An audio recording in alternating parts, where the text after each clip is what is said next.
Hello, everybody. Welcome from the broken ruins of Babylon. Haven't done that in a while. Today's date is Saturday, July 11th, in the year of our Lord 2026.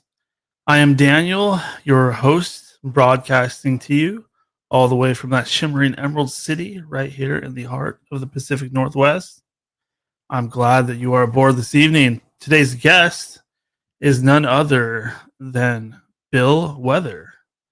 From the bio on his website, Bill was born in the late 1960s and raised in Philadelphia, Pennsylvania.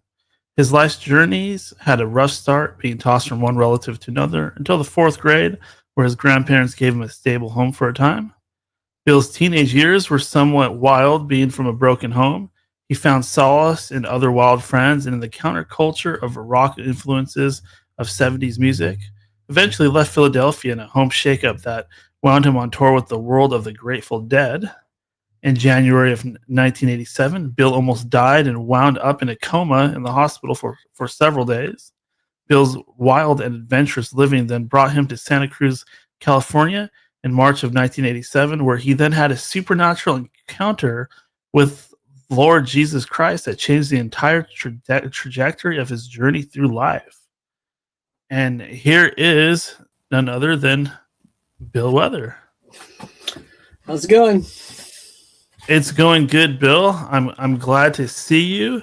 You look spry this evening, ready for a great interview. I hope so, yeah. Was there anything you wanted to add to that intro there? Did we cover all the bases? Yeah, pretty much. I've been serving God steadfast since 87. And yeah, he's gifted me with many signs and dreams and visions. And I guess we're going to get into it. Yeah, absolutely. Well, what was it like growing up in Pennsylvania? Were your parents strict? Were they religious? My grandma and grandpa sent me to a Lutheran church, but they never went themselves. So it was like, They just sent you. Got to get the boy a little religion, you know. But it never stuck because it wasn't something God was doing in me at the time. Did you go with anybody else? Was it just you walking to the church as a kid? Just me walking 2 blocks to church. Yeah. Huh. That's interesting. Yeah. So you get all dressed up? It was the 80s. It was a great time of hedonism. I found solace in my friends and not my family because, my grandpa had died when I was, in like 7th grade. And then I was just living with me and my grandma. And so, yeah, I found solace in my friends and we would party and smoke reefer all the time and do whatever drugs came our way. It was the 80s. And, then it was a different time back then. Changed all that in 87. And ever since then, I've been on the path with Christ. So why the Grateful Dead? I mean, this is a very, very famous band. And I believe the people that follow them around are called Deadheads. Do I have that right? Yes. Well, were you a Deadhead?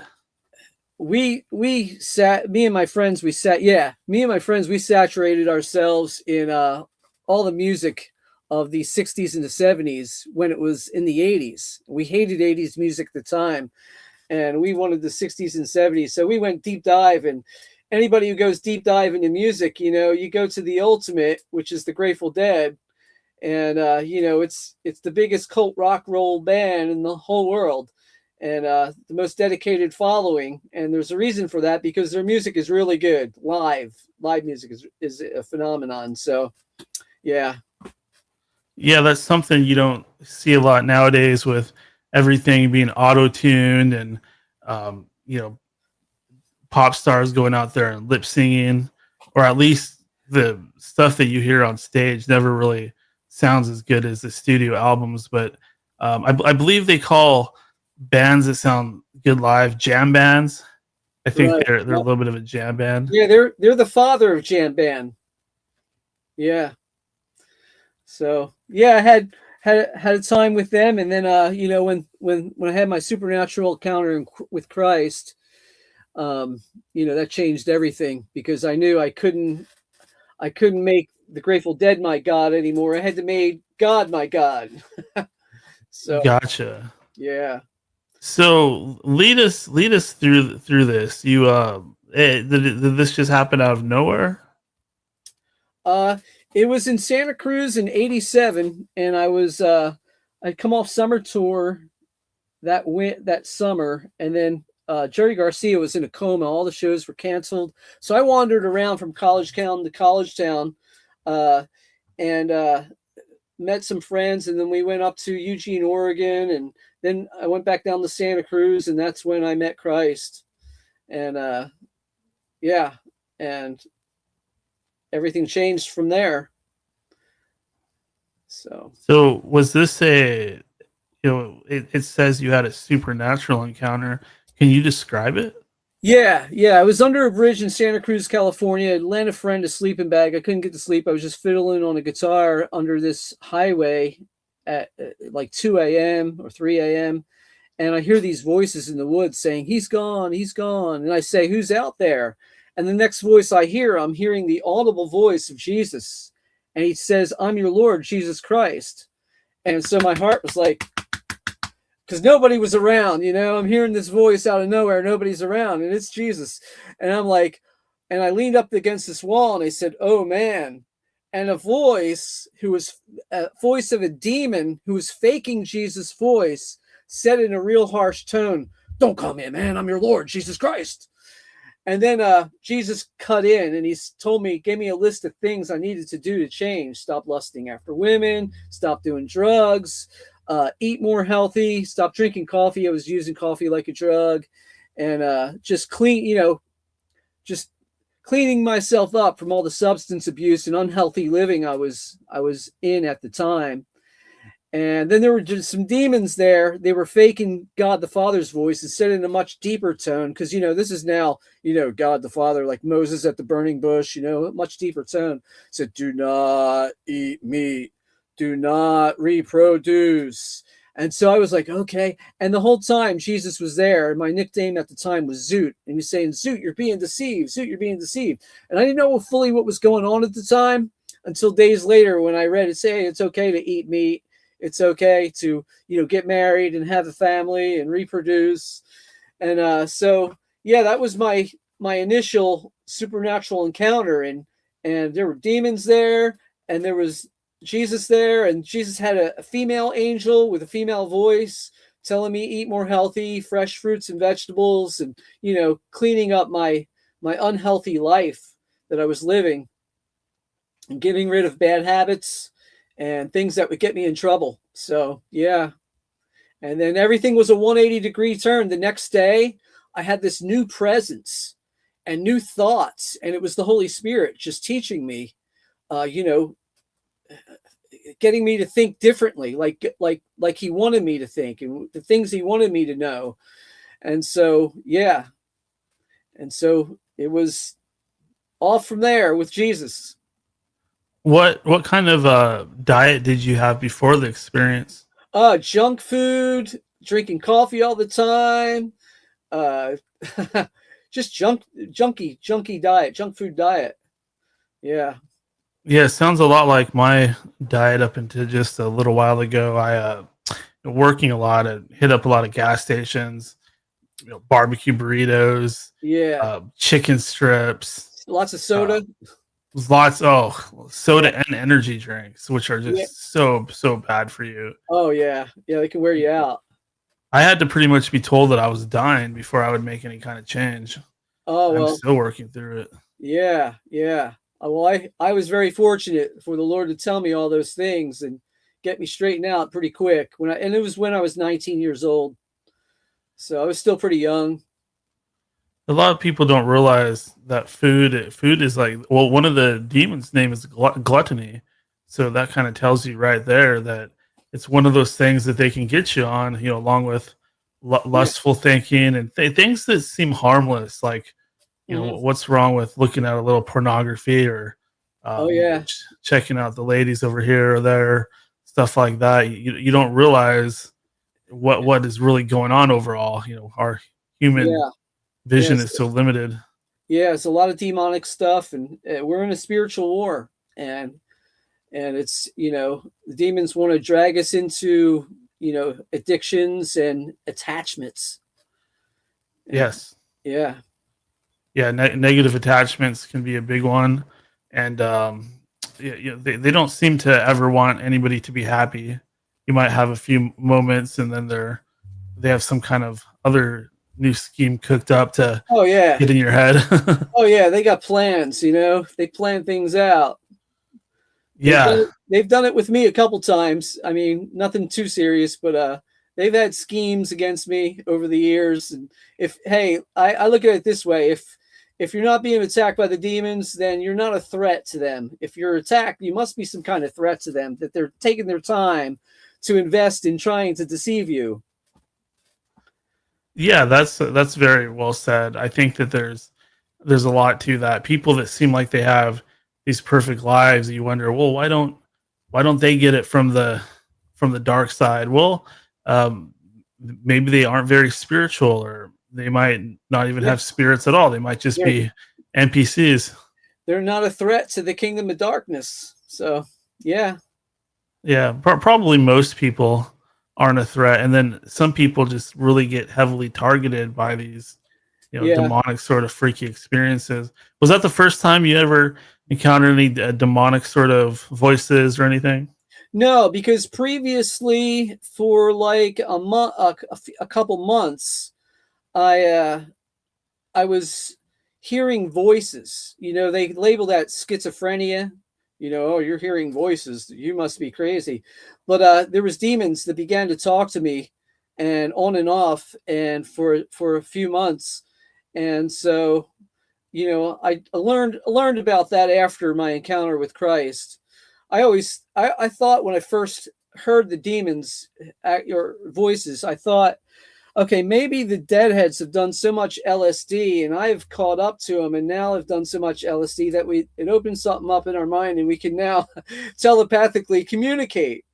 And that wasn't the case. It was just from the spirit realm, being able to read our mind and speak our thoughts. And I mean, I would hear a voice say, "Your name is this," and they would say, "You're from Philadelphia, Pennsylvania," and they would tell me stuff about myself that I never told anybody on Grateful Dead tour. And so I was like, okay, there's something going on here more than just these deadheads doing LSD. There's got to be something more to it. And I didn't figure it out till after my encounter with Christ, but that was leading up to, yeah, Yeah, one thing I found that they will do sometimes is they'll tell you like something that's going to happen, or something that somebody's got in mind, and then you'll get some kind of confirmation. Like you'll see or hear something where know, oh, okay, that little message I got yesterday or this morning was absolutely true. I should start listening to that voice. And then the next thing they tell you something absolutely screwy that isn't true at all. It's like they'll tell you some true things to hook you in to get you listening, and then once they got your attention, then they send you off a cliff. yes, and they've not sent me off a cliff, but they've done that a couple times to me. Yeah, so I'm an anointed prophetic watchman, but no way am I a prophet. I don't hear that clear from God. I have to go into prayer and really seek his face about things, and he has to show me what he means. Sometimes when he gives me a dream, I don't know the interpretation until he gives it to me.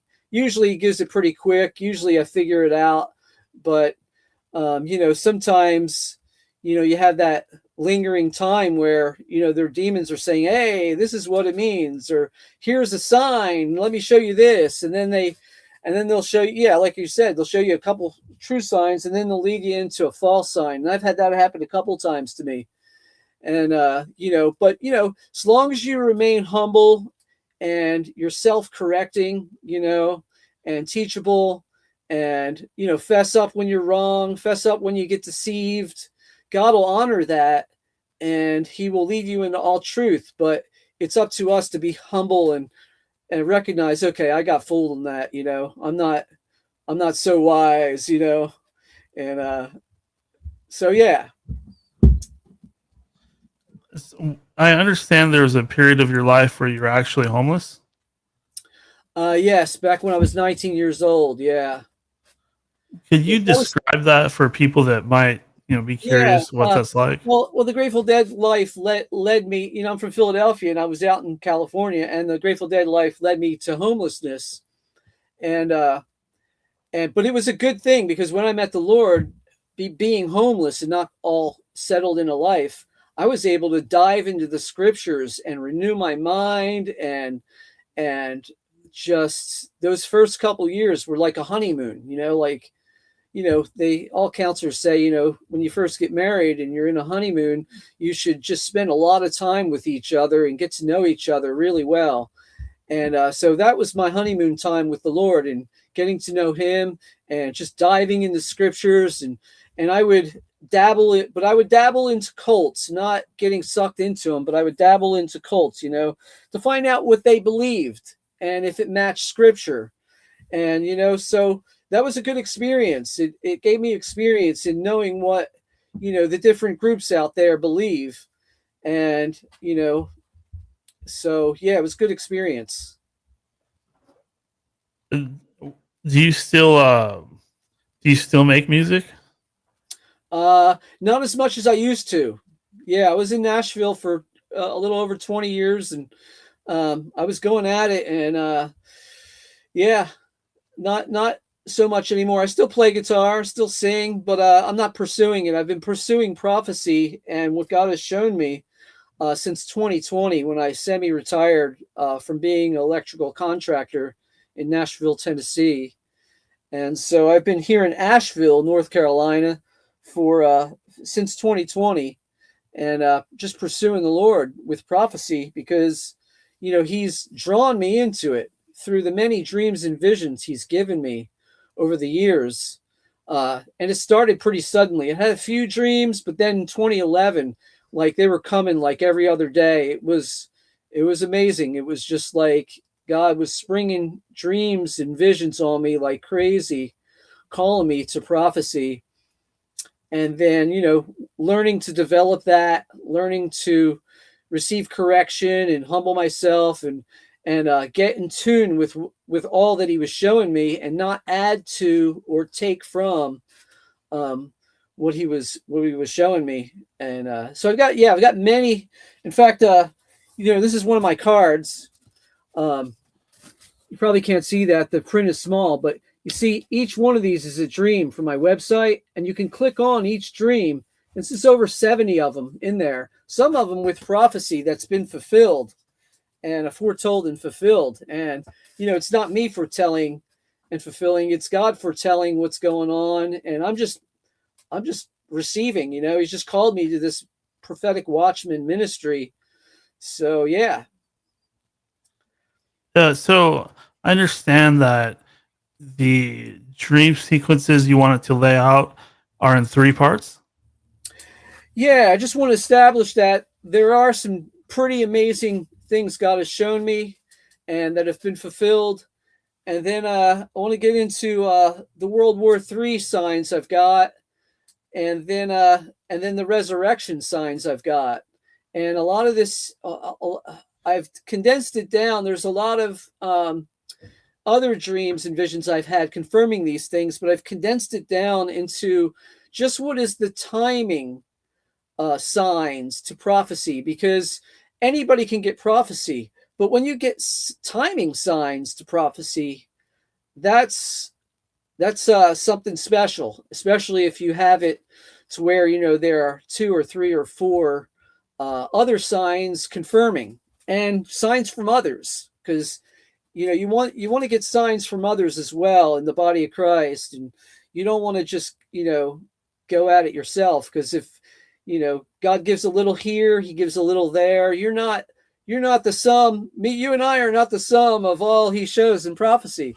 So we want to see what else God says throughout the body of Christ as confirmation, and so we can be more sure of what He's showing, what He's revealing, and some pretty amazing signs to that going on. Can I get into it right now? Yeah, let's go ahead and get started. Okay. Well, I just showed you all those dreams and visions. You couldn't see it, but this is one where I had a vision early morning of like 10 days before the election between Trump and Hillary back in 2016. And in this vision, Hillary was on the left and Trump was on the right, and there was as if an angel came down and put an X on Hillary picture, and then Trump's picture, it suddenly radically ripped in half, and it was so vivid that it snapped my neck back, and I actually pulled some muscles in my neck over this vision. That's how vivid it was. But as you see, this was a prophecy of Hillary would be out, Trump would be in, but his presidency would be ripped in half. And we see that, because, presidents usually serve 8 years, and he only served 4 years. And then, he's serving now, but, it was cut off. And, this is a time when everybody said, Hillary has a 92% chance of winning the election. Of course, the media pumps up who they want. And I don't know, they play a lot of games with our head in this stuff. But, yeah, that was one that came to pass and is fulfilled. And then this next one, this is one of the most amazing ones. This was an exact day dream that God gave me. This is a headline from the COVID crash. And I don't know if you can see the date, but it's March 12th, 2020. This is from the Washington Post, of the stock market crashing that day. And that was the day the COVID shutdown happened. Well, 2 years before that, on March 12th, 2018, I had this baseball metaphor dream. I'm jogging back to the dugout. I look in the outfield. On the scoreboard, it says 2 innings left. And so I wake up out of that dream and I'm like, okay, 2 innings left in this economic game that's being played. And then I say, okay, 2 years left. And then I look at my cell phone and the time on it is exactly 2 a.m. So I'm like, bam, all right, confirmation, 2 years. And so I kept this to myself because I wanted more confirmation. And so several other dreams came. It's like 3 or 4 more dreams came of a crash coming in 2 years. So around July of 2020, I began to tell people, look, there's an economic crash coming in 2020. I got 3 dreams of it, 4 dreams of it. And so that's coming. And if you go to the exact day prophecy.blogspot.com, you can see some of the posts I made in 2020 and 2021 warning people of the crash coming in 2020. So Bill, when you have one of these prophetic dreams, how does it feel different than a normal dream? A normal dream is usually it's scattered, doesn't make sense. It's not, it's just scattered. I get some of those dreams. I get some scattered dreams, and I'm like, all right, I'm not making anything of it, So, but yeah, sometimes the light comes on, bam, God's like, psh, and I'm like, I understand. Okay. And, one dream I had a while ago where I didn't understand it. And so I went into worship and prayer, and an hour later, bam, it all came to me. And God said, this is what it means. And usually the dreams are not like with a timing, like an exact day thing or a timing to it. Usually it's like a spiritual lesson, and so most of the dreams are a spiritual lesson. Are they mostly direct, or is it a lot of symbology? Oh, no, it's almost always in metaphor. Yeah, it's almost always in metaphor. It's never direct. The interpretation comes as direct sometimes, but a lot of times it's just metaphor. And usually, God's already given me wisdom, so usually I know what it means. If I don't, then I go into prayer and ask him, and he shows me. And but that's a couple of the dreams that came to pass. And anybody can go to the site and click on any one of those dreams. And some of them are simple. Some of them are really highly prolific. Like, wow, like revelation, you know. And so yeah, that's what God does. He pours out the revelation to those who receive and say yes, and don't resist what he's saying, and believe what he's saying. And so yeah, he's got me on this path of prophecy, and through those dreams, which started to just be poured on like a waterfall in 2011. And so he's kept me in the game for a while up until this day. And so, yeah, that's why I'm so into prophecy, is because he's stirred it up with over 70 dreams and visions. And yeah. Have you ever gotten into the book of Daniel or maybe Nostradamus? Not Nostradamus, but yeah, I've gotten into the book of Daniel. I'm very into the book of Daniel. I'm very into the book of Revelation. Revelation is probably the greatest prophecy book of all time. In fact, you know, I got a book out, and it's on Amazon, and you can get it free. If you go to the website, you can get it for free on your phone, on a free download. But I've written this book to show that through history, most of Revelation has been fulfilled. Now, there are a lot of people, a lot of Christians out there who are taken up by Christian media and the Christian mass media of futurism and a little bit with preterism. But I'm a historicist, and I prove through that book how through history, all of it's been filled up to Revelation chapter 17. And all that's really left in prophecy now is World War III and then the resurrection. And there's a lot of little detail in between that, but the most of the Revelation's been fulfilled.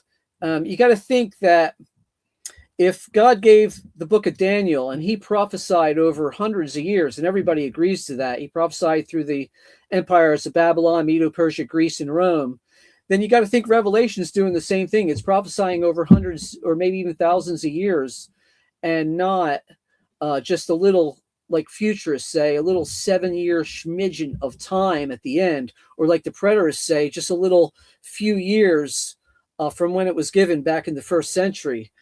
But he's been prophesying over the course of history, and that's what makes sense.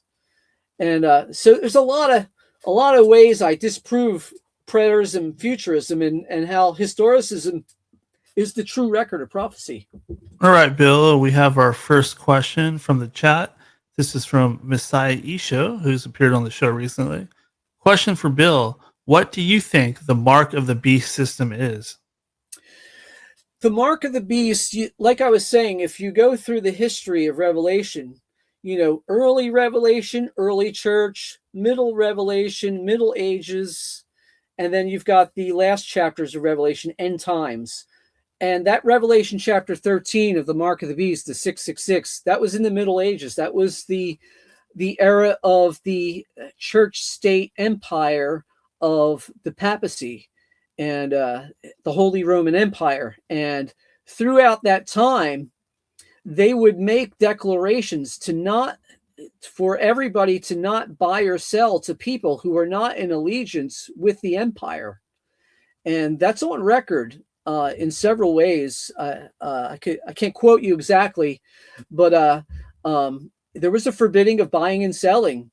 And you could take all the modern day entities that are the possible 666 of Revelation 13 and compare them to the papacy. Like Obama's got like one 666 sign to him, and there's several others. But when you look at the papacy, who is pretty much the seat of the empire, Rome, the seat of the empire, and the papal states back then, who pretty much controlled Christendom and the empire. You see, I can show you 10 666 signs, even the very signature of the Pope, adding up in Latin to 666. And so all the evidence I show all the evidence. There's a lot more to it.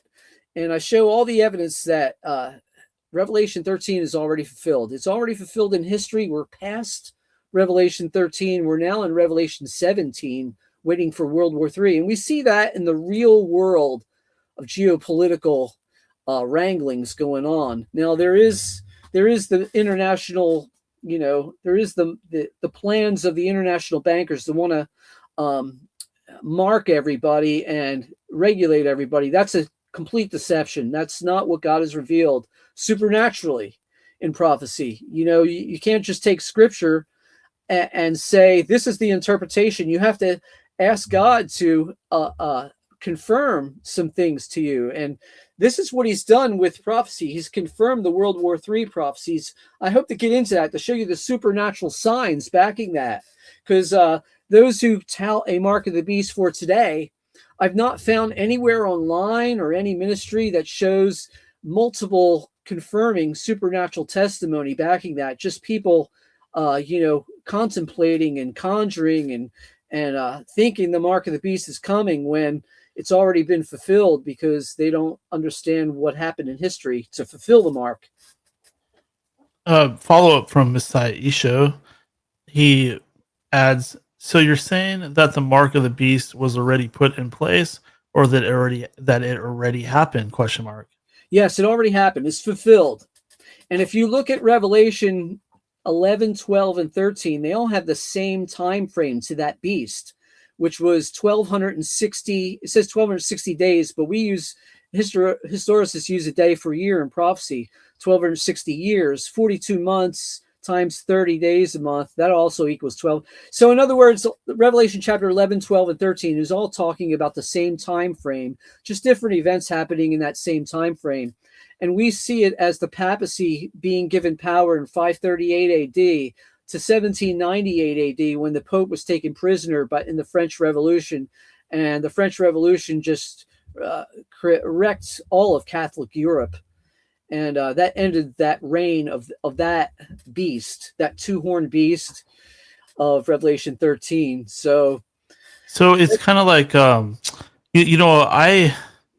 one thing that opened my mind a lot to the idea of what you're saying, where Revelation is describing things that happened, was the beast, the description of the beast itself, the horns and the crowns on the horns.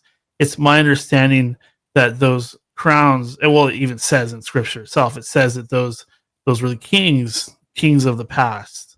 Like each one represents a ruler. Would you agree with that? Well, the seven heads of the beast, they had crowns in Revelation 12. But when you go to Revelation 13, those crowns are off the heads. And now the crowns are on the 10 horns. And so that says that the seven heads of the beast are now in the past.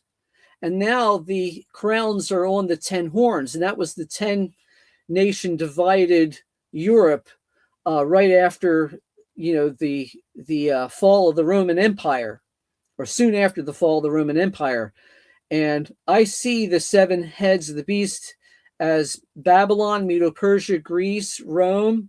And then you had a lot of historians don't pick up on this, but you had the Ptolemaic Egypt ruled the Jews in Judea longer than Greece and longer than Babylon. And so they don't count Ptolemaic Egypt, but that was part of the breakup of Greece. And so they were the next ones. I'm following history. They were the next ones in history to control Judea and the Jews.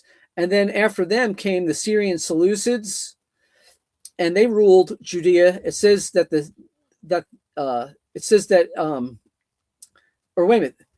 Babylon, Medo-Persia, Greece, Syrian Seleucids, then sorry to interrupt, but basically it's numbered by who was torturing the Jews at the time. Who was controlling and ruling and the Jews at the time, yeah. And that would make sense, because the Bible is, the story of humanity told through the struggles of the Israelites. Yeah, because if you go to Revelation 17, this is key. Revelation 17, at the time of the first century when Revelation was given, it says that 5 are fallen.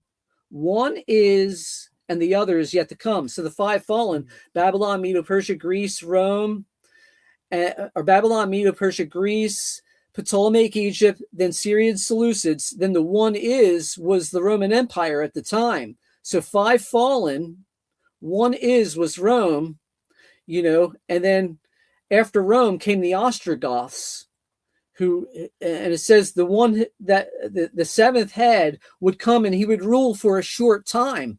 And the Ostrogoths ruled Italy and the Illyrian prefecture of the empire for, they were the ones who overthrew the Roman Empire.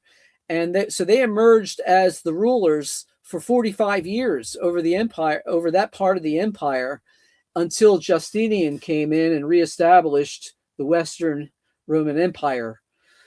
But that's the seven heads of the beast. And so if you go from Revelation 12 to 13, then the heads are off of those seven, and they're now on the 10 horns, which was, we in a historicist view, we see this as like the Saxons, the Burgundians, the Alans, and those broken up Roman Empire, which eventually formed the image of the beast and reunited as the Holy Roman Empire. Are we counting Nimrod as one? No, Nimrod was way back before even Egypt. Yeah, that was just no. I'm talking about the kingdom of Babylon, not Babylon as far as not the Tower of Babylon, but the kingdom of Babylon, which was later. I see. Also, we have another question from the chat. Let me get it back up for us here. What's going on here? Here we go. From Kilburn, which beast brought fire from the sky in full view of man in the past? Well, it talks about miracles, one doing miracles, and that was like over the course of hundreds of years, the papacy, along with the Jesuits, were doing, and there was a lot of demonic signs that were backing that empire church. And you can go to Google and just type in miracles in Catholic history and come to many lying signs and wonders, demonic lying signs and wonders. The demons were very active. They've always been very active in lying signs and wonders. And so you can go there and see how the demons have stirred up lying signs with the Empire Church. Okay, so they've been doing some wonders. Yeah. Oh, yeah. Yeah, just miracles in Catholic. Just Google miracles in Catholic history, and you will find plenty of them. One thing I learned. This might sound a little weird, but demons can be a lot more powerful than we would give them credit. Like shape shifting, illusions. They even seem to have their own magic. Like they can cast spells, and I've even seen like this sparkle associated with their magic, kind of like you would see in a Disney movie where the wizard uses his wand and you see like sparkles and little stars and stuff come out of the wand. It's very much like what you see in those cartoons. Yeah. They, even back when Moses was approaching Pharaoh, Moses witch doctors, they cast down a rod and their rod turned into a snake too. But Moses rod ate snake ate their snake to show that God was more powerful. But they're full of tricks and lying signs, and if you give yourself over to them in a jurisdictional way through witchcraft or sorcery, they're going to deceive you, and they're not going to lack signs and wonders. In Africa and some places like that, voodoo is really popular because they're getting the signs and wonders, backing that. And that's demonic. Yeah, and it's even spread to the United States and places like New Orleans. Yeah. Los Angeles, San Francisco, Salem. Oh, yeah. Especially Salem up there in Vermont and the Northeast. Oh, yeah, there's all kinds of witchcraft going on up there. It's heavily witchcraft up there.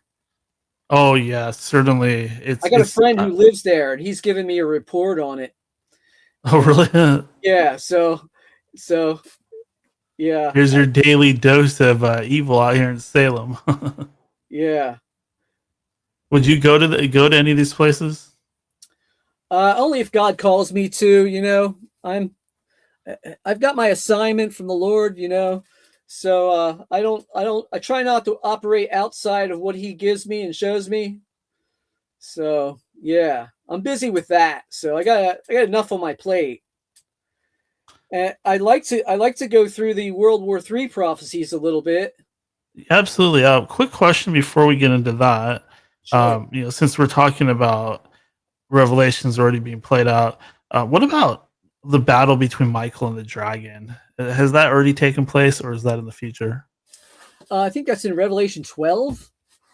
Yeah, it's an ongoing battle actually, but more specifically, I'm not sure specifically what that is. It says Michael fought the angels, and the angels the angels got cast down, and so there's a lot of metaphorical thing. I've never really gone deep into that little detail. I've been more focused on what are the horns, what are the heads, what is the beast, what's the history behind it, more specific stuff like that. I've not dabbled into too much about Michael, and some people say Michael is Jesus, and where do you get that from? I don't know. So I don't get too into it. Some things that are speculative. Alrighty, why don't we go ahead and move on to the next vision? Yeah. Um, I want to talk about the World War III prophecies. There's some major signs. Some of them are from me, but some of them are, just anybody can see are true. And here's this one. I hope we can see that well. Maybe lift it a little bit higher and just move it a Yeah. little closer to the screen. Well, that's a nice shot right there. Okay, back up slightly. Yeah. Perfect, right there. So you can see the starting dates of World War One, World War Two, and what we think is the start of World War Three with Russia invading Ukraine in February of 24 of 2022. They all add up to the same date. Oh my god, I mean, that's incredible. Like, that's scary. how can that be possible? I mean, you can Google these dates and they'll tell you that's the start of World War One, World War Two, and what we think is World War Three. Now, the number 68, is the opposite of 86. We think of 86 like somebody being 86th out of here, but 68 seems to be the opposite, which is saying that, hey, you're going to own World War III. You're not going to be able to escape it. And so yeah, anybody can look this up. So that's one, and that's I don't know what to think of that. It's pretty amazing. The World War III prophecies, the foundation is what God spoke to these three anointed men of God in 1984, 1985. Okay, this one's really blurry. So yeah, you'll have to hopefully kind of give us those dates. Yeah, I'm just going to give you a detail.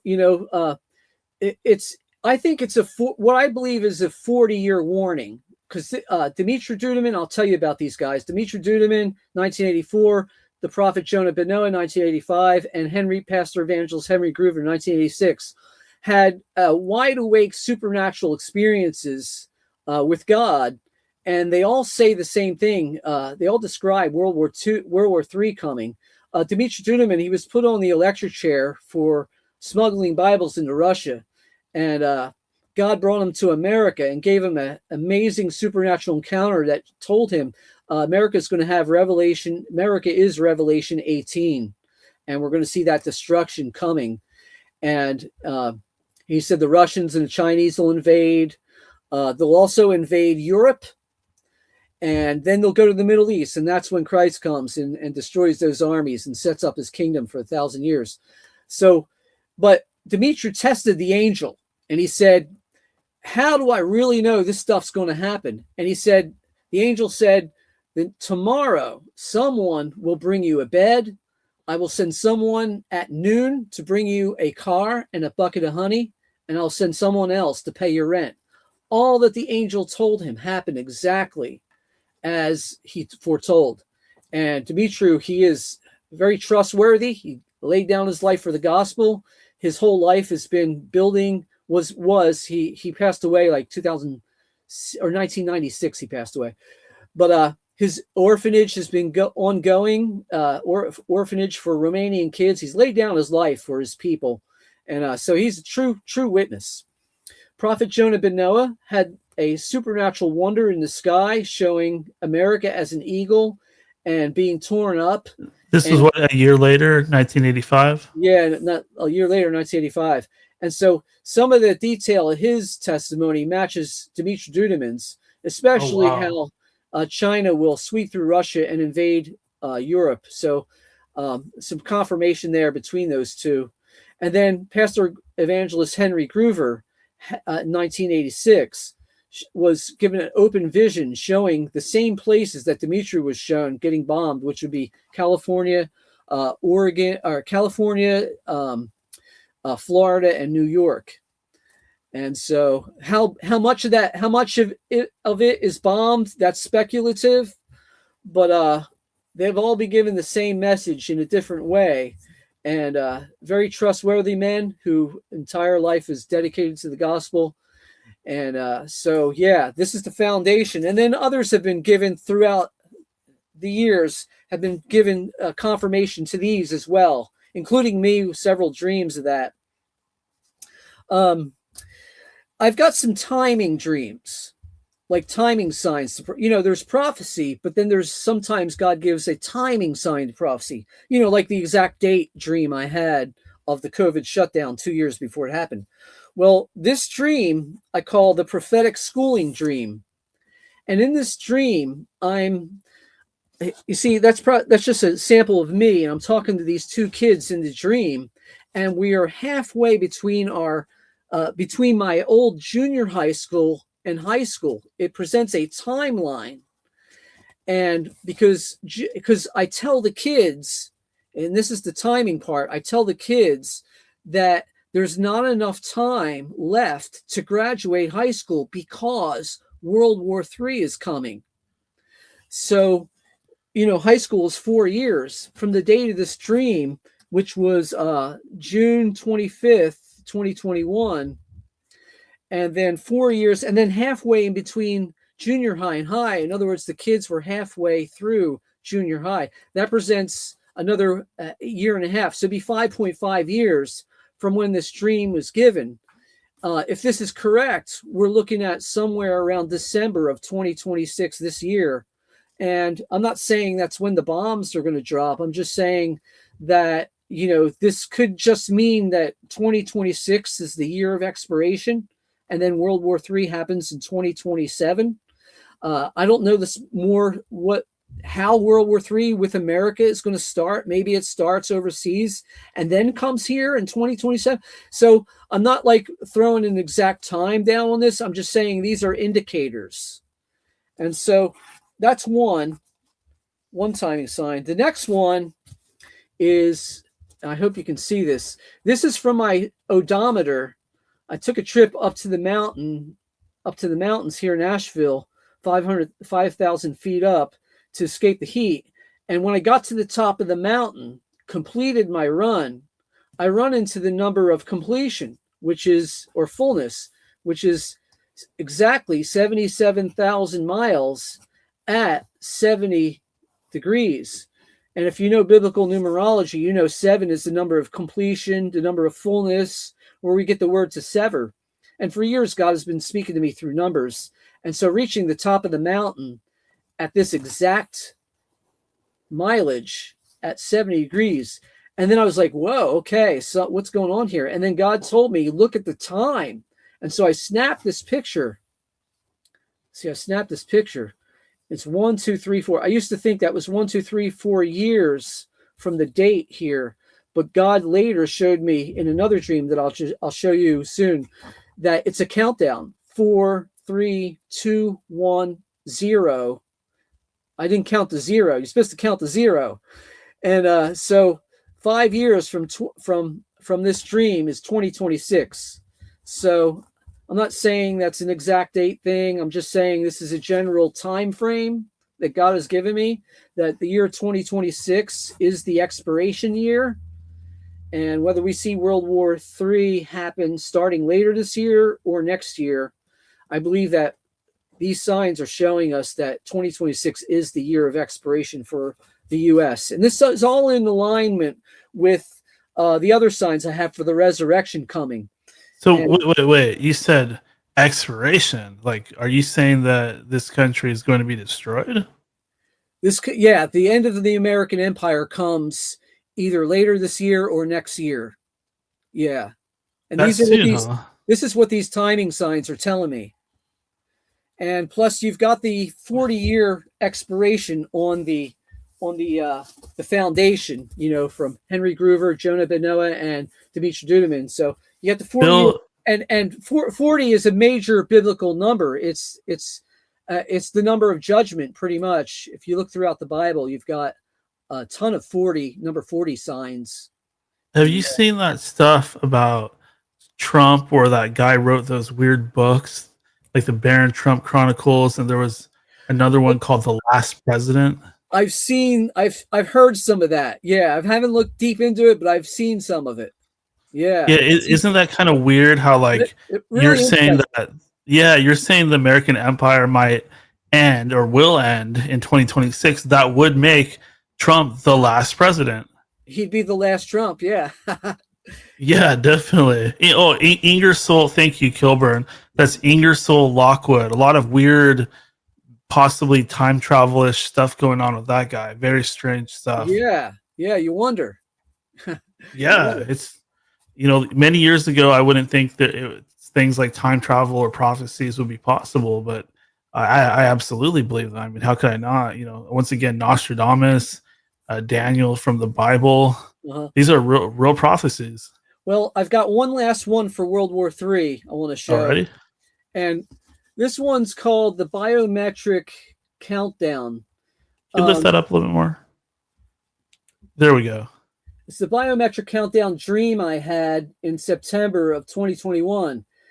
In this dream, I'm seeing a manufacturing of a biometric battery pack that everybody was going to be forced to wear these backpacks. And these backpacks show 2 batteries, but it was 4 batteries in each backpack. And I was watching the manufacturing of these. And then at the end of the dream, there was a countdown of the batteries being used up, the depleting of their energy. And so the countdown was 4, 3, 2, 1. So you follow the countdown. It's the same countdown as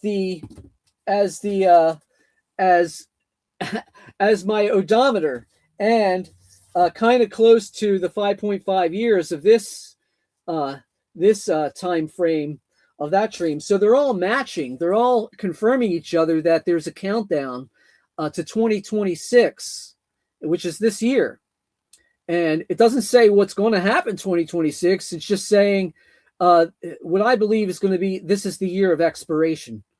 And so this was a pretty neat dream. It was a countdown. People were going to be forced to wear. Oh, one of the batteries was of everyone's ID. The other battery was a mystery. And then there were 2 other batteries that people could use for energy. So whatever that means, does that mean each battery equals a year? I don't know. But I have to wonder if this is Elon Musk technology. No, I mean, I don't know, but I just think that this is just another confirmation that God gave me that there's a countdown, and that countdown ends in 2026. And so with other dreams I've had of World War III, those are the 3 timing dreams I've had to show that 2026 is the year of expiration. So, Bill, have you heard heard about the fig tree prophecy? Yeah, that from 1948 Israel, and there's a scripture where it says 70 years is a generation, and then could be extended to 80 years, which would be in 2028. Is that what you're talking about? Yeah, the whole thing where you take the lifespan from Psalms, I believe, and then you make Israel the fig tree, and the timing is so close to your own prophecies. It comes to like 2026, 27, 28, somewhere around that area, the timing would be perfect. Yeah, well, I've got another set of signs that point to the resurrection coming in 2028. And they're pretty amazing signs. We'll get into that, but I thought I'd give it a break, and if anybody had any other questions. Let's see here. Let's scroll up a little bit. Messiah Ishio mentions there's already 5+ countries at war all over the world. It's the appetizer of World War III. It's happening right now. No need to wait. Just turn on the TV. War every day. Yeah, well, especially with Iran and Ukraine. Russia's only going to take so much bombing of their oil and their refineries, and then they're going to say, "Look, we will cease as the Russian Empire. We will cease if we don't put a stop to this soon." There's even a lot of people in Russia who think Putin is weak, and they want somebody to do something more. And Putin's weak. Jeez, I yeah, wonder what yeah, they think strong would be. Then that's crazy. yeah, they're like, hey, let's get this over with. We could like pound Ukraine to the ground, but Putin hasn't done it yet. And so yeah, I mean, people are calling for Putin to be removed, but if you remove Putin, there's going to be somebody more radical than Putin coming in, and he's going to do some. That could happen. That could be Medvedev, whatever that other guy's name is. He could take over, and that would be definitely World War III.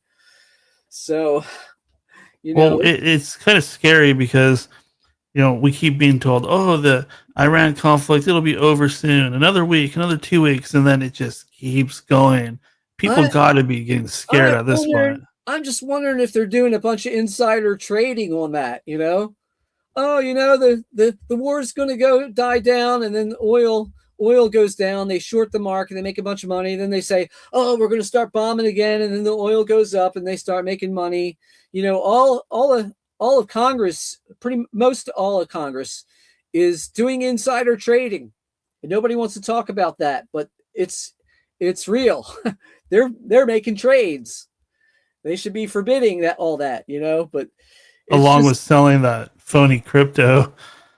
Oh, I mean, they are just I don't trust any of it. I'm hands off. I don't trust it. Gold and silver, yes, that's real money. But all this fake crypto, printing money like trillions at a time, and funding Ukraine with hundreds of billions, oh my goodness, it's crazy. You just turn on the printing presses and print it up. So yeah. Is this the time to get into the World War III signs? Sure. Before we go there, real quick. So, obviously people listening to this, they're going to be thinking, okay, well, if that's coming, what should I do? Are you recommending people head out into the forest or build a bomb shelter? I recommend that people who can prep it up. If you're in the danger areas, maybe, I don't know, like maybe you take a little trip overseas and see how you can get there. If you've got money to make the transition, or get to the middle parts of the country, just away from, I would say, away from SoCal, away from Florida, away from the Northeast. Your odds are better of not being bombed, because I don't think all of America is going to be taken over. Some prophecies say that, but I have never had anything to tell me how much of America is going to be bombed or taken over. So I'm prepping. I'm storing food. I'm storing water filters, not water, but water filters. I'm in a good situation here to bear it. A lot of people are not. I would suggest do what you can. But really, the hope is in the resurrection, and the hope is in Jesus coming and ending all this, and raising us from the dead if we happen to die, taking us if we're alive in the rapture, and that's really what our hope is in, not in surviving World War III, but more in the resurrection. If I happen to die from World War III, no big deal. I'm not missing any more World Cups. I'm not missing any more Super Bowls. You know, I mean, life with Jesus is going to be so much better. And especially when we have our new bodies, we'll be young again, won't get sick anymore. You know, I mean, you think about it. If man can create what is called a zero gravity generator to generate electricity for a whole house, and all he has to do is spin that magnet and get it going, and it powers a house for 5 years. How much more can God give us a body that never needs to be maintained, never's hungry, sick, tired, you know? So that's what really I look forward to. I mean, I'm going to try to survive World War III, but my hope is in the resurrection. Are we going to get the same bodies back that we had in the Garden of Eden? That I don't know. I think they're going to be more like angels. We're going to be more like angels. We're going to be able to float, fly, pass through walls, transcend realms. You know, we've got this terrestrial realm, and then you got the celestial realm. I think we're going to be able to transcend realms. I think it's going to be out of this world amazing what God has planned for those who endure in faith. Alrighty, let's go ahead and move on to the next bit. Yeah, there. Yeah. So I've got a bunch of signs for the resurrection coming in 2028. And more specifically, a lot of us who have knowledge of the 7 feast days of Leviticus 23, we see them as the first 4 feasts fulfilled at Christ's first coming, and he fulfilled those 4 feasts on their exact days. So since he fulfilled those 4 on their exact days, we think the last 3 feasts are going to be fulfilled on their exact days. And the Feast of Trumpets is the next one to fulfill, which represents the rapture. You know, like Passover represented Christ's blood sacrifice. And, Feast of First Fruits represented him being raised from the dead. Pentecost represented the outpouring of the Holy Spirit. And so we think the next one, the Feast of Trumpets, representing the resurrection, it's going to be fulfilled on its exact day. We don't know the exact day because it's a 3-day holiday between the 20th and the 22nd of September in 2028. But I think, not to boast or brag, but I have done the most. I feel like I'm one of the people on the earth that's done some of the most deepest chronological research. And so when I first heard about 2028, it was a guy, Gabriel Ansley, at 2028end.com and /confirmations. And he has all these confirmations, 2028. So then I said, okay, well, let's look and see if the biblical chronology backs that. And so with the help of a guy called Dr. Ernest L. Martin, I don't know if you can see that. List a little bit higher. That right there. That yeah. I can read it almost perfectly. This is the chronology of the unbroken biblical year count straight from the Bible without using any man-made calendars. You're just adding up the years. And you come to Christ's baptism in 28 AD, and we think 2,000 years from there, 2028 is the resurrection. So when I found this chronology and did the deep research, with a little help of Dr. Ernest L. Martin, who discovered this unbroken chain of years in the Bible in 1989, I was like, okay, we got supernatural confirmation, we got biblical confirmation. And so then I began to start to believe this, but I wanted more. And so in February of 2023, I made this meme. It's not exactly what I made because I added some detail to this clock to make it more clear. But this was pretty close to what I made in February 2023. And you see this clock here. This is the 6 millennial day clock. Almost 6,000 years is up. The 120 Jubilee clock, and then I made this clock of the final 12 years. And so every time the hand goes around, it's a year. And then you've got the months. where the 5-minute hands would be. So I was saying, look, it's about 5.5 years till time is up when the clock strikes 12. And so I made this meme in February of 2023. Well, God confirmed this in a dream that somebody else had. And this girl I know had a dream, and she said she saw me in the dream. And this was about a month after this. It was in March of 2023. She had this dream, and she said, I saw you in a dream. I said, what was going on in the dream? And she said, I don't know. There wasn't much going on in it, but there was a clock, and it said, and this was the time that she told me was in the dream. She said it was 6:30 in the dream. And I'm like, I know what that means, because I just recently made this meme showing almost 6:30 in February, and now March, you get this dream in March, and it's confirming what I was saying, that time is up. When the clock strikes 12, it will be February, or it will be September, Feast of Trumpets 2028. So I was like, wow. And pastors, they're always saying, look, if you get something prophetic, you should get confirmation from somebody locally in the body of Christ. Well, here you are, pastors. Here's your confirmation from somebody locally in the body of Christ who doesn't even believe in the 2028 resurrection. And this girl, she's to this day, she doesn't believe, but she was given that dream. And so that clock, this is where that clock is today. We're almost at 10 o'clock, which would represent 2 years from now. In September, it will be 10 o'clock. And that's 2 hours or 2 years left on the clock. And so to better understand the clock, you've got, I'll pull this up. You've got 10 o'clock here.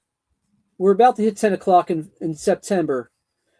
September of 2027 would be 11 o'clock. That would be the final hour. And then when the clock strikes 12 is September 2028.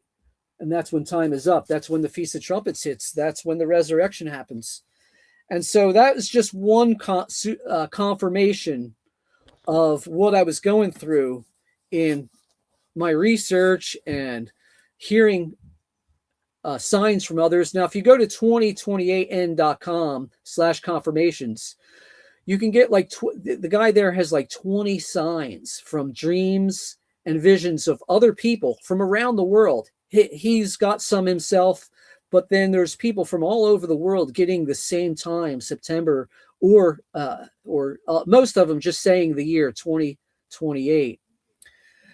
And so there's another sign I want to show you. This is a sign, pardon me. This is a sign that anybody can look up and do the math on. But on April 5th, in the early morning hours, God told me that the April 8th, 2024 full eclipse that we had, a few days before that, he said it is a time clock. It's a prophetic time clock, the eclipse. So I got up out of bed and started jogging some numbers, and then these words came into focus: maximum duration.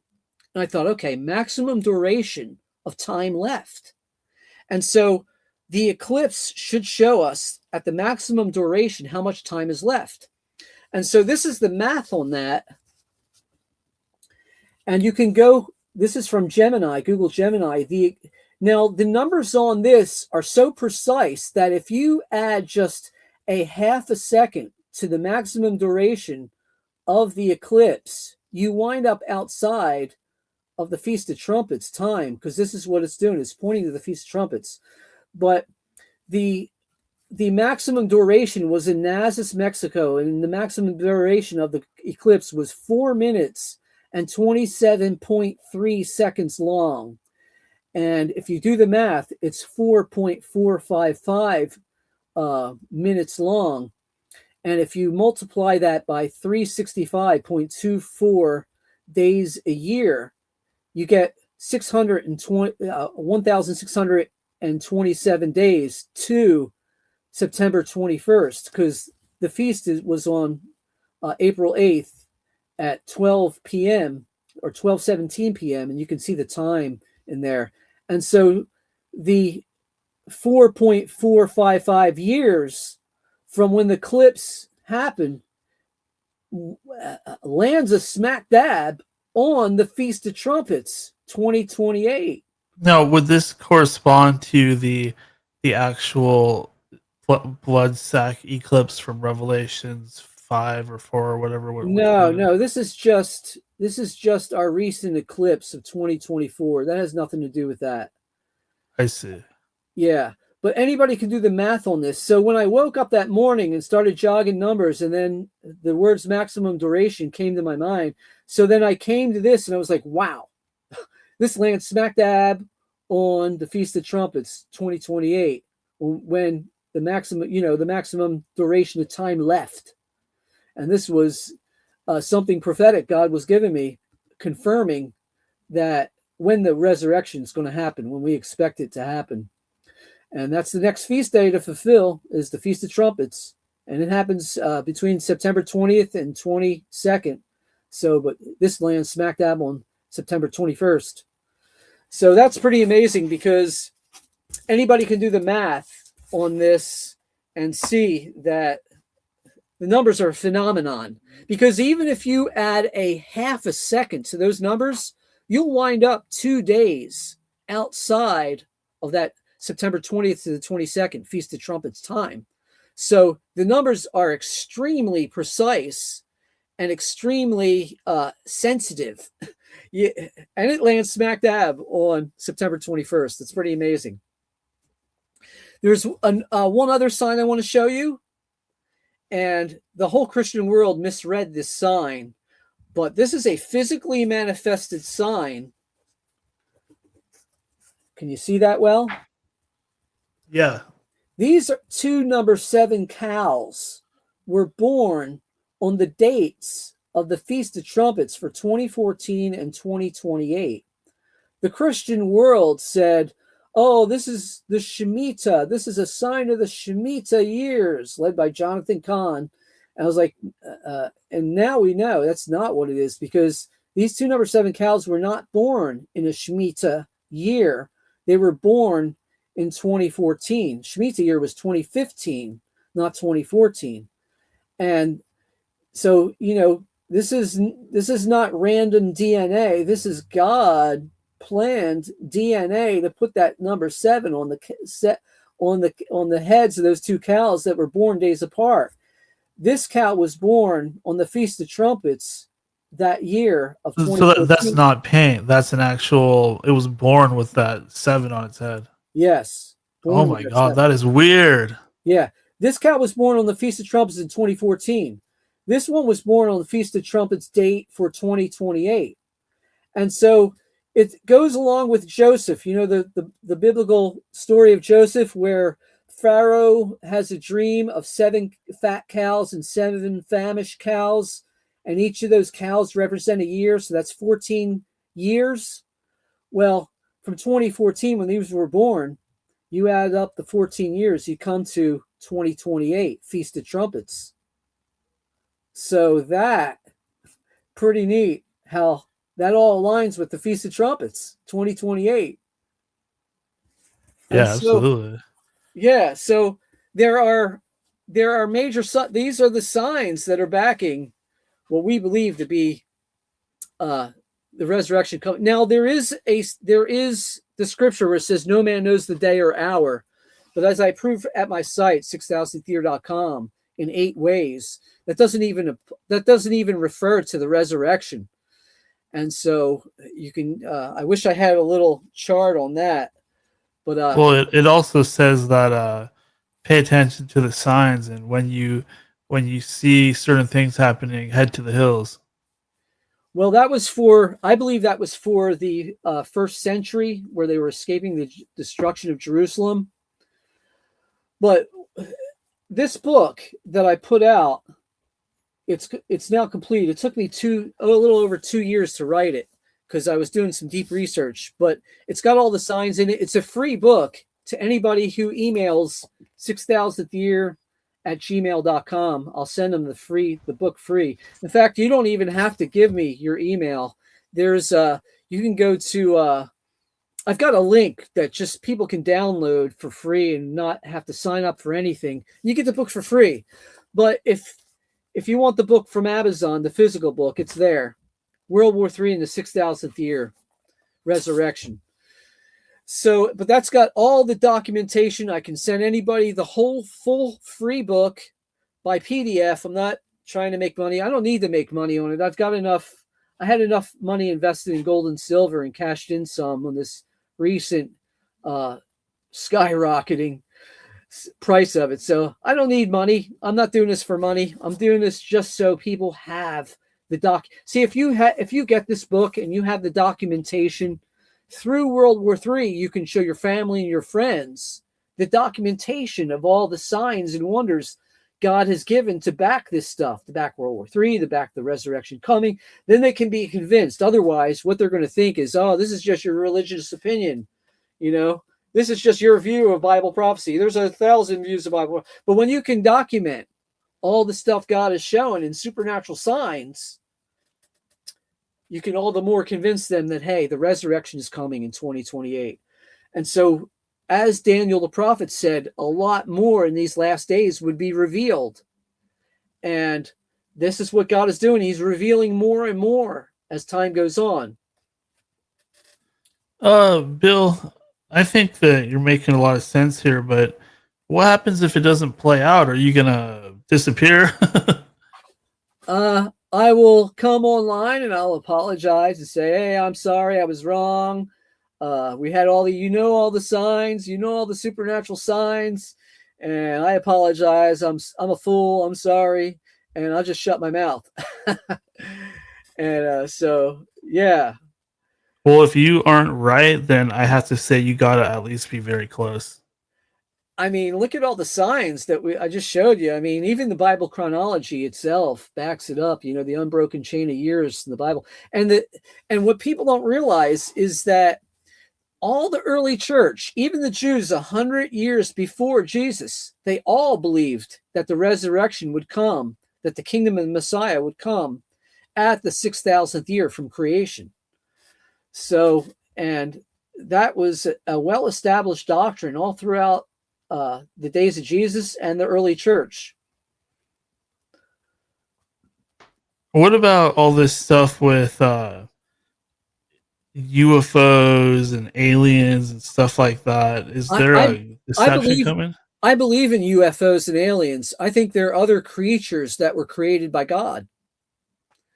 And then I also think there are demonic manifestations faking UFO stuff as well. And that's a little speculative to some people.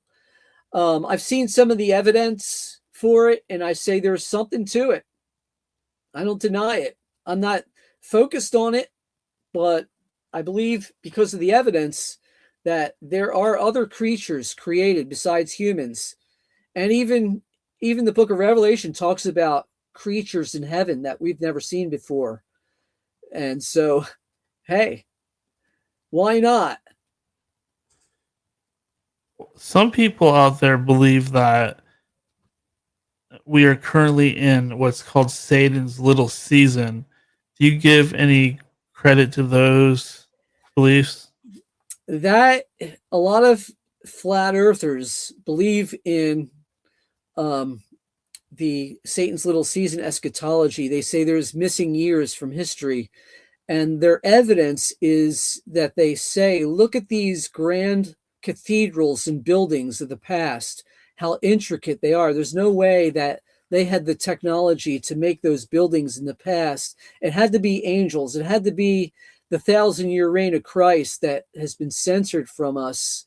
And to that, I say that the evidence is against that. Because if you look at those buildings, there are sculptures of demons. There are pagan symbols, pagan sun gods, converted idols to saints.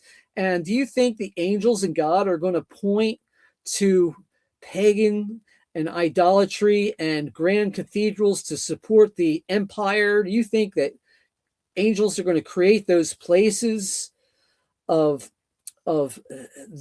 having those focuses in people's minds, or are you going to believe in the God of the Old Testament who got on the back of Israel every time they were going off and worshiping other gods and dabbling into pagan gods and all? I just don't see the evidence backing the Satan little season eschatology. If it's true, then how do you explain the vast history of the Islamic power that arose at that time in the 600s, the 700s, the 800s? That was during the supposed 1,000-year reign of Christ, and it was war. It was the Byzantine Empire versus Islam. It was war for hundreds of years. And so how could that be the 1,000-year reign of Christ? Because when Christ reigns, it says that he's going to rule the nations with a rod of iron. And so I don't see any evidence for Christ ruling the rod of nations, the nations with a rod of iron, because he would bring peace. He would say no war. In fact, there are scriptures that say he will turn the swords into plowshares. So I don't believe in the Satan's little season, the SLS eschatology, for those reasons. Yeah, I think what they believe is Tartaria is the kingdom of Jesus. That doesn't really check out to me. I don't see any, like you said, I don't see any real evidence of that. I think there is something to what they claim, but I feel a lacking of real solid evidence to say, hey, yeah, these guys are right. Yeah, I think it's speculative. I hope they're right, but I think it's speculative. I actually hope they're not right, because I want a real 1,000-year reign of Christ in the earth. I want to see peace, and joy, and all the things that God wants us to have, and I just don't see that with war and the rise of Islam and all those other wars that were going on. Any thoughts on the Epstein files and these elite people, eating children and things like that? I think that's a lot of that's going on. There's a lot of satanic, demonic things going on in the world that are hidden from our eyes. I think a lot of Epstein stuff was to set up, a system of blackmailing politicians, and I think they're covering it up. And God's going to end all of that, so I can't wait. Yeah, same here. If there's anybody I'd love to see go to the lake of fire, it's all of those people. Yeah, how much money do you need? These are multi-millionaire, multi-billionaire people. How much money do you need? You're watching the rest of humanity suffer while you collect all this money galore. If I had millions of dollars, I'd be going to a third world place and setting up some infrastructure to give people food and water and meet their spiritual needs and physical needs. I'd be doing something like that. I wouldn't be hoarding the money, because your money is not going to save you in the end. God's going to judge us based on our stewardship, how faithful we were with whatever we had, whether that be little or a lot. It's just he wants us to be faithful. Were you given a vision to tell you to save up gold and silver? No, it's just my study of economics, and I realized they're just going to keep printing forever. And I lost money in the stock market. So I was like, okay, I'm just going to throw it into something solid that I know has to rise, because they're like a drug addict. They're just, shooting their veins with dollars, just printing them up constantly. So I knew eventually it's going to have to rise. And it really was a protect what I already earned, and even with the it's so manipulated down. The price is silver and gold, so many down. It's because they want to keep the value of the dollar up, but and just control the inflation of it. So yeah. Well, that's a heck of a smart move. If anybody's doubting you out there, you can point out the fact that you made probably one of the smartest investments and have that success where a lot of people are threw their money into crypto and things like that and made absolutely nothing. Well, if I could only go back to 2010, I might do some Bitcoin. That was probably the best. But this was the most solid thing I could do, without speculation. Was just dump it into some gold and silver. I'm unmarried. I don't have children. I don't have a mortgage, so I was free. I had funds, and I think it's just because God's prepared me for this day to bear witness of His prophecies that are soon going to be fulfilled, and the coming of the kingdom. Are you going to make any changes when we get close, like get down in the bunker or anything like that? I don't have a bunker, but I live with a family of 4 children, and I'm here to help and serve them and serve the neighbors around me. And serving starts in your own backyard. And so I'm looking out for the welfare of the people here, and not just myself, because there's no purpose in just serving yourself. The purpose is serving in others. That's love, is serving others. And so I'm when the time comes, there's signs that say a revolution is going to happen right before the World War III bombing of America. So I'm watching for a revolution to be stirred up, and I think it's going to happen soon. And when I see that, I'll start topping off my preparations. I've got some prepping done, but I need to store some more food because there's people around me who are going to need food, and they're not preparing. But so I'm going to prepare for them. And I understand, the unbelief out there. I understand, it's hard to believe some of these things, but based on the signs, I mean, I've been paying attention. I got a lot going on. I know it's coming. Was there anything? Sorry, was there anything that you've heard or seen that says anything about China invading Taiwan? Yes, there's a lot on that. Oh, really? They're talking about 2027 invading Taiwan. Yeah. And the thing about Taiwan is they hold the most advanced computer chips in the entire world. And since China and America are in a race for AI, AI dominance, Taiwan is extremely important to America and China. And so there's going to be that is one of the signs to watch for, is the revolution and war with China over Taiwan. So those are your 2 signs to watch for. And then the World War III bombing will begin. And how much America's bombed, I don't know. That's speculative. What about the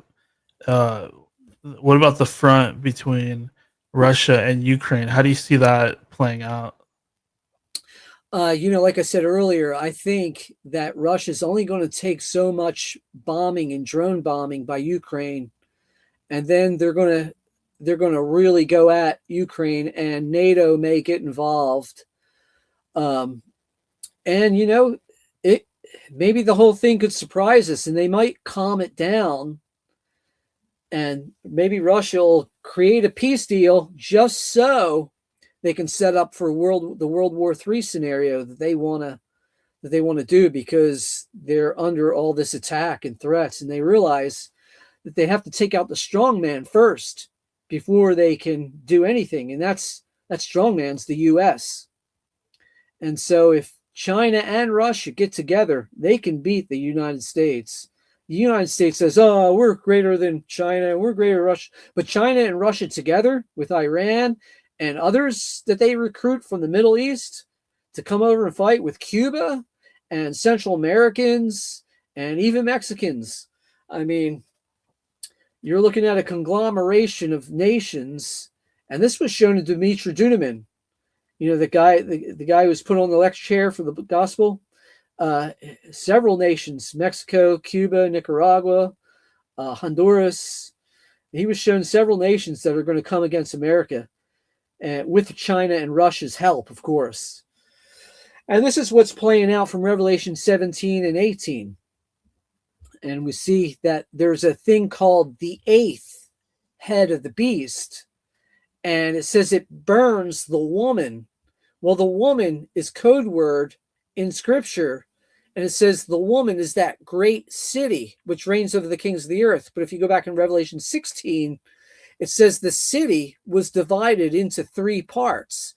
And we believe those 3 parts were the US, the UK, and the EU, our Western Empire, which presently it says is in control or reigns over the kings of the earth, is what it says. So in other words, the power that's reigning right now is the Western Empire. And it's the UK with banking, the Rothschild banking dynasty. That's the center of the banking dynasty. Banking is like the pinnacle of control. And then you've got the US with the military, and then you've got the EU with the deep state Jesuits. And Thomas Jefferson, or John Adams was writing to Jefferson a lot of letters talking about the Rome-centered Jesuits who were covert in overthrowing empires and nations and kingdoms.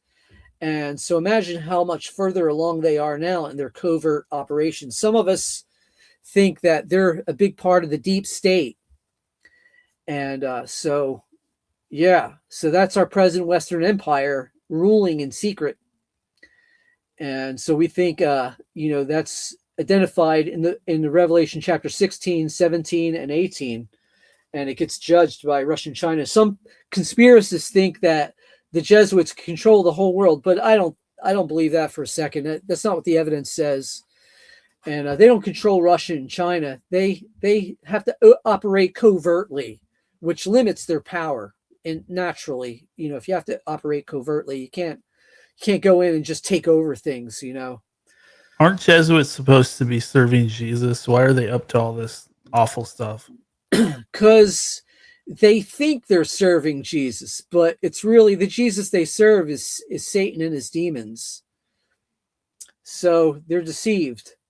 And, the Jesuits were formed way back in the, I think, 15th, 14th century, and they've been at it ever since. Now, I don't know if in an underground way they've lost a lot of power, but I think they're in there some, along with the Zionists. The Zionist Jews, they're all over the media, Hollywood, and some. Some of that's going on. I don't fully know. I'm not going to claim I fully know everything going on, but it sure appears that these are the entities that are involved with the power structures in place. What about after the American Empire falls? Is it going to be replaced by Israel, perhaps? No, I think it's just going to be a World War III quagmire because we're so close to the resurrection in 2028. If World War III starts in 2027, it'll just be like a quagmire and a struggle for power. And I think China and Russia will take the EU, and then they'll go to the Middle East and try to settle that. And that's when Christ comes. I think it's all going to happen real quick. So once the ball drops, it's just gonna start playing out, and it's gonna just be swirling around us, and things are gonna get crazy, basically. Yeah, it's going to be quagmire. I think a part of America will rise up and still exist. I don't think it'll be completely overthrown. I think they're just going to come in and create massive damage to the point where, America ceases as an empire, and we're just struggling to help our own people and just protect our whatever borders we have left. Yeah, that seems to be exactly what's been happening in recent years. America has lost so much of its prestige. Yeah, I think in the World War III strategy, I can see China wanting to take the entire west coast of the U.S. because California is the biggest food producer. And with their economy crash, it's going to be just a war economy. they're going to need the food to feed their people. So I think they're going to take all the West Coast. I think the Russians will attack from the north and the east. I think Cubans and Mexicans from the south. But I think there's going to be a core America, hopefully a core America that still is protected and still is, American.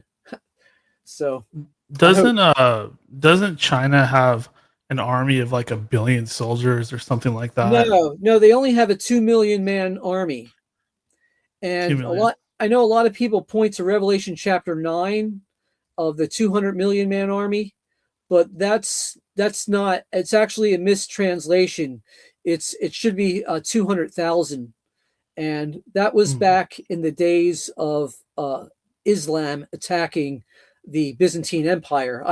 I lay that out. That's actually one of the most clear prophecies in the Historicist view of prophecy, because it's got 2 exact year prophecies to it and major events backing it, and everything in the surrounding context tells us that was the attacks of Islam on the Byzantine Empire, where there was a lot of Christians.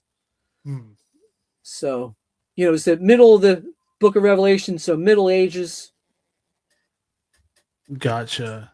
Yeah, if they get my book, and online it's free, just go to 6000theater.com, you can get it for free.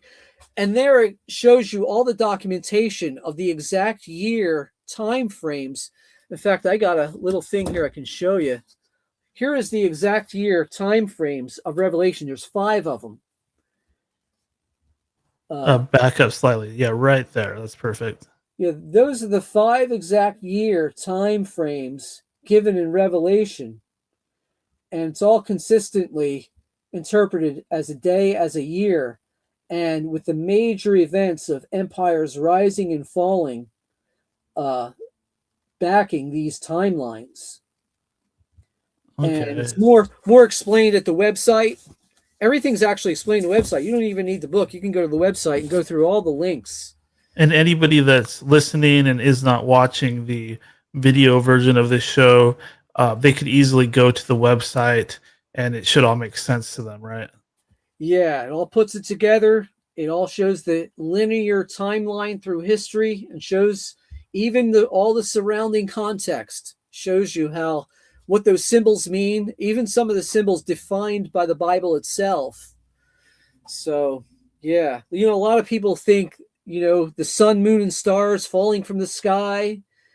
Well, that just represents leadership of the empire falling, because if you go back to Genesis, I think it's chapter 41 or chapter 37, where Joseph gets a dream of his father, his mother, and his brothers, and they're represented by the sun, moon, and stars. So it's just representing leadership. It's not a literal sun, moon, and stars. If the sun, moon, and stars fell, we would have no life being possible here on Earth. So it's not literal. Well, one thing you can say is that a lot of species have already died out, even in the oceans. Like in Revelations, it says a third of the sea life will die. Well, that's probably already happened easily. With all the pollution out there, the species of whales going extinct, the coral reefs disappearing, that would make sense. Well, I see that differently through the historicist view. It's it says 1/3 of the empire. It's really 1/3 of the empire, because they use the word in Greek oikumene, which is translated world or earth in the scriptures, but the word oikumene in Greek, in the original Greek, means all the Roman world, because what they saw back then is, if you were part of the Roman world, you were in the world, and everything outside the Roman world was considered as nothing. So if you go back to the original Greek word, oikumene, translated world or earth, it actually doesn't mean global. That would be the word cosmos in Greek. But the word cosmos is rarely used in those situations. It's talking about the Roman world. So you have to go do, that's what my book does. That's what the website does. It goes through the Greek words, what they actually mean. And then when you see what they meant by the Greek words, then you're like, oh, now it makes sense. Until you understand what what they were talking about back then, because we try to apply it to today. We think globally, but back then they weren't thinking globally at all. They were thinking the Roman world. Gotcha. Um, have you heard the thing about the Euphrates drying up? Yeah, it's physically drying up now. We, in the historicist view, we think that when the Euphrates was drying up in the timeline of Revelation, it was around World War One, and that was the time. Um, that was the time of when the Ottoman Empire started drying up, because they were the empire in the land of the Euphrates, and so we see that as, that was, I think that's the sixth bowl of in Revelation chapter 16, the Euphrates drying up. And so we see the first five bowls as the French Revolution dethroning that church state EU empire. And then the next major thing that happens after that is World War One era, where the Ottoman Empire is dried up and defeated, and that opened up the way of the kings of the East. It says that the formation of the kings of the East, and so it opened up. World War One opened up the entire Middle East, and so new nations were formed. And it says it was preparing for Armageddon. So Armageddon had not yet happened, but it was preparing for Armageddon. And then you have the seventh bowl after that, which I believe talks about World War II, because it talks about hail falling from sky, and it says the weight of a talent. If you look back first century, the weight of a talent back then was 100 pounds. And so during World War II, it was common that 100-pound bombs would be dropped from the planes. And so we think that was the hail that was coming out of heaven, falling on the ground. And so, World War One, they only used about 20-pound bombs because, aerodynamics was still being developed in World War One, but World War II was more of an air assault. And then you go into the 50s and the 60s, they're using 500-pound bombs. So World War One, that the weight of a talent, 100-pound bombs, that's a really good indicator that was that World War II era. And it says it was a great earthquake, like a global earthquake. Well, earthquakes in Bible prophecy represent great upheaval, not literal earthquakes, but they represent great upheaval. And there's several earthquakes throughout Revelation. One was the fall of the Roman Empire. That was one earthquake. Another was the fall of the Latin EU Empire. And then the next one is in Revelation 16 is World War II. But futurists want to just dump, and preterists just want to dump all these different earthquakes with different surrounding contexts into a little 7-year window of time. And what we're saying is, no, these are major upheavals of empires that God was prophesying, because this is what was affecting his people throughout the Roman Empire. And so that great earthquake in Revelation 16 is World War II. And now Revelation. Go ahead. What?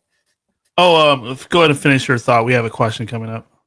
And then, so now we're at Revelation. We're past Revelation 16. We're now at Revelation 17 and 18, which shows World War III coming. So, Truth World Order, he says Gog -- U 0026 Magog End Times War. What is Gog and Magog?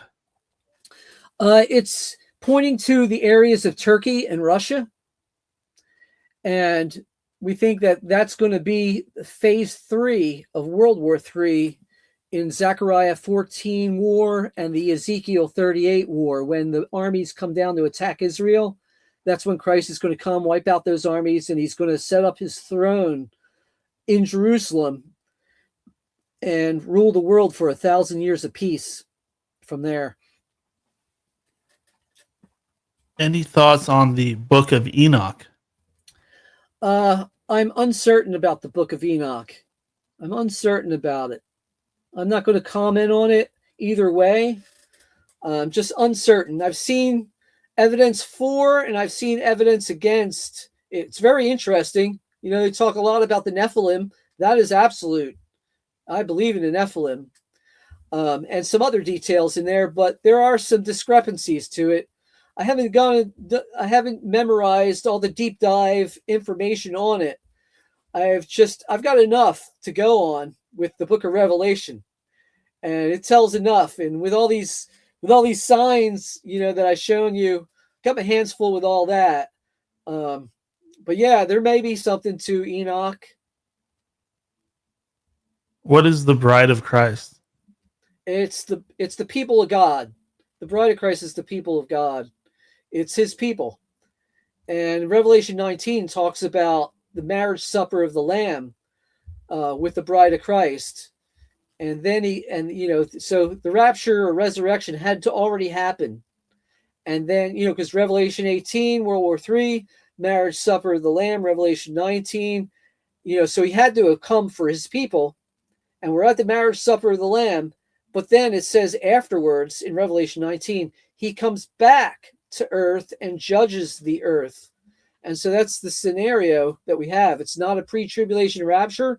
It's a post-World War III tribulation resurrection rapture. And then he comes back after the marriage supper of the Lamb.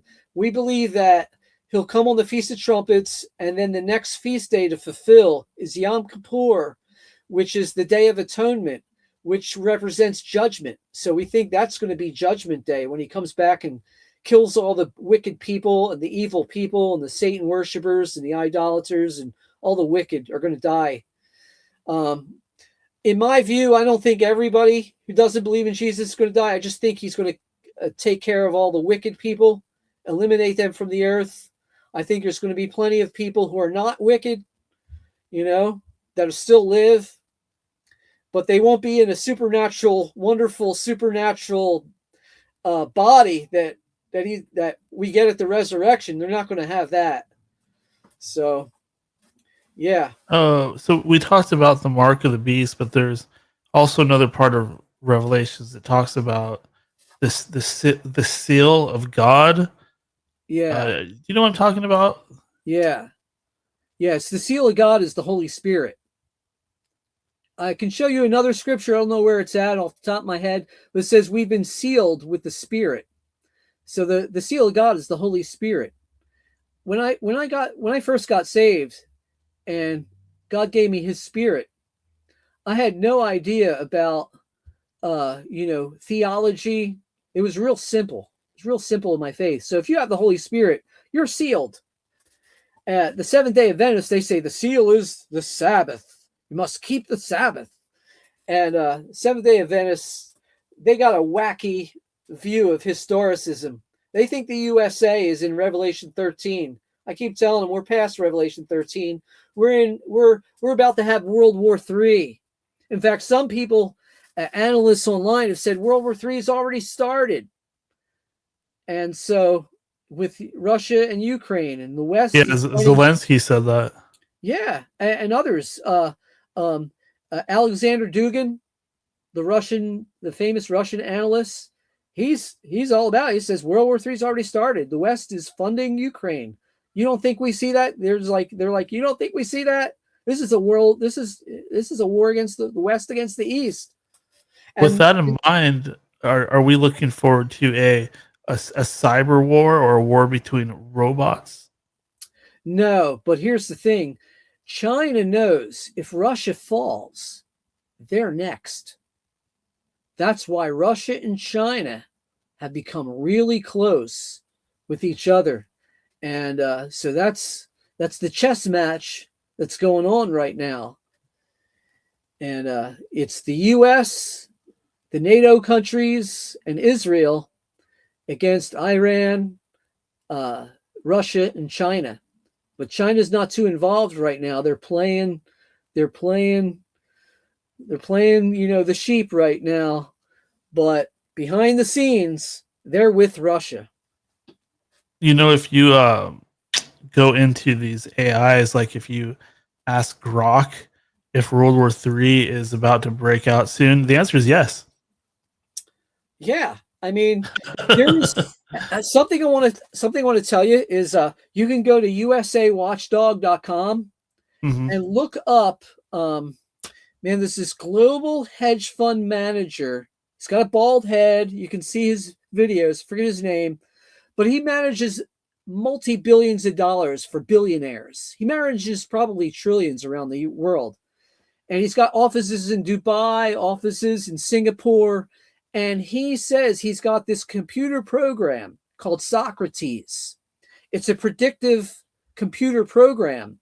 And it predicts like what markets are going to do. This is how he's managing the funds of multi-billionaires.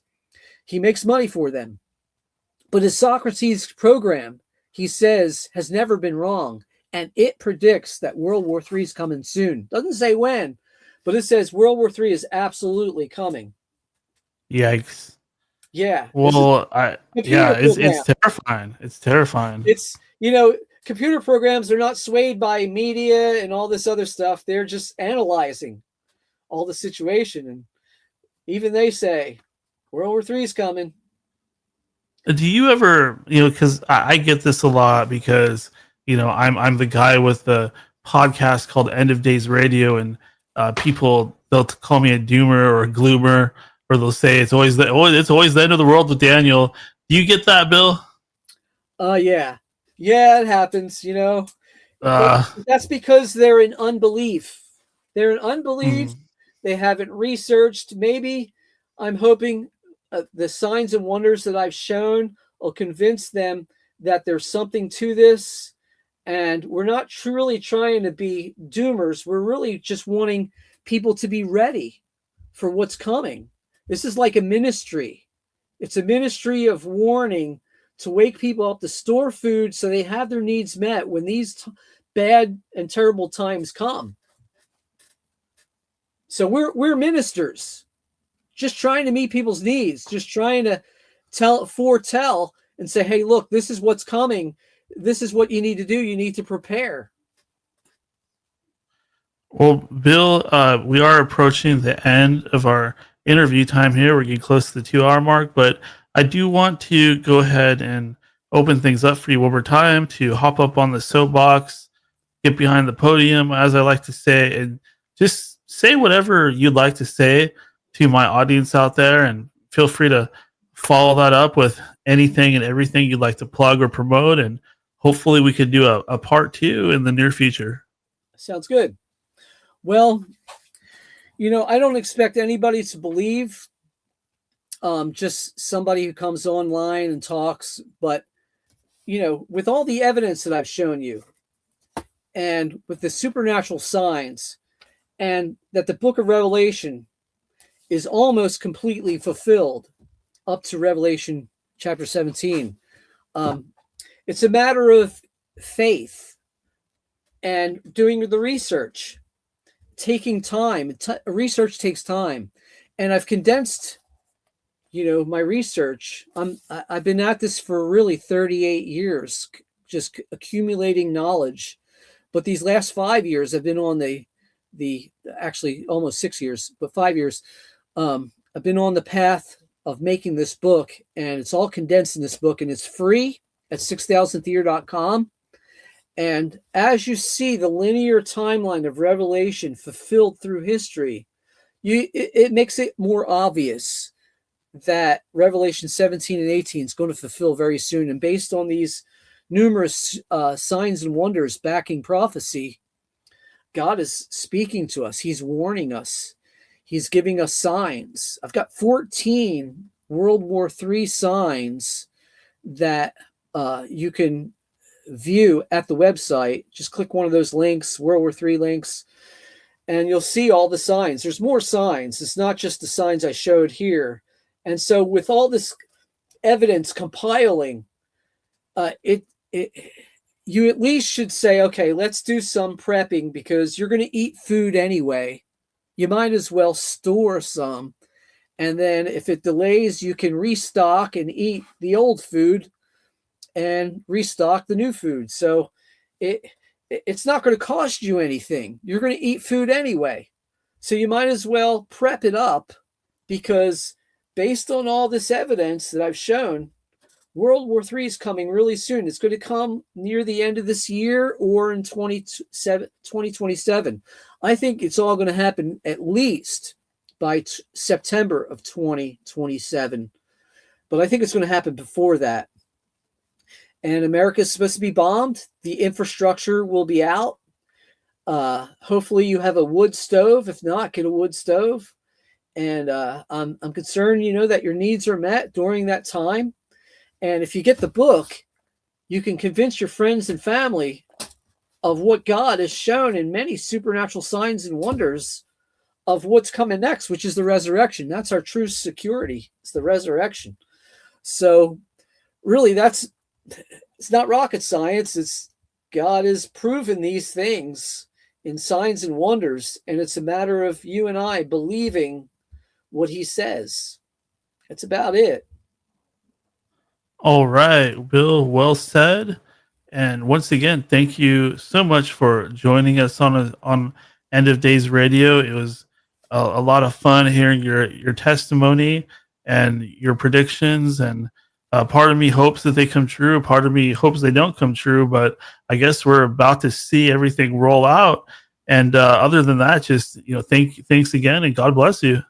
Yeah, thanks for having your show, and may God bless your show and get the word out and the insights that you present.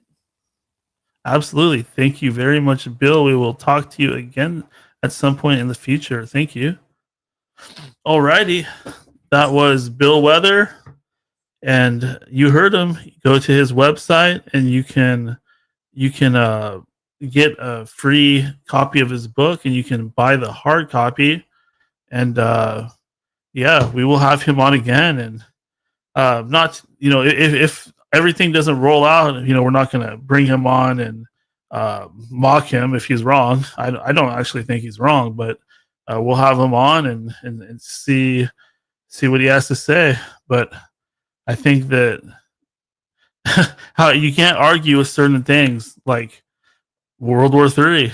Like I said earlier, Zelensky said it's already started. And then you have the Iran conflict, which never seems to end. And then you have the great tiger, China, getting ready to pounce on Taiwan at any second.